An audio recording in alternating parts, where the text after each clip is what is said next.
செயல்படுத்தலாம். இப்ப என்ன கொஞ்சம் என்னால கொஞ்சம் ஃப்ரீயா செயல்பட முடியுது. புரிஞ்சுப்பீங்கன்னு நினைக்கிறேன். உன்னை பார்க்கும்போது எனக்கு ஒரு கதை ஞாபகம் வருதுப்பா. என்ன கதை தம்பி? ஒரு ஊர்ல ஒரு ராஜா இருந்தாரு.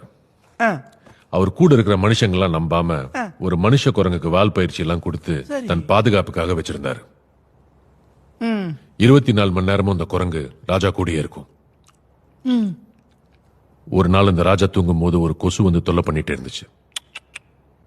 குரங்கு நல்லாமோ பண்ணி பார்த்துச்சு. ஆனா அந்த கொசு போகல. கடைசியில் ராஜா கழுத்து மேலே வந்து உட்காந்துச்சு. சோ அந்த குரங்கு ஒரு கூரான வால் எடுத்து ராஜா கழுத்து மேல உட்கார்ந்து இருக்கிற அந்த கொசுவை ஒரே போடு போட்டுச்சு. கொசு செத்து இருக்கணுமே. வால் வீசியுமா கொசு சாகல?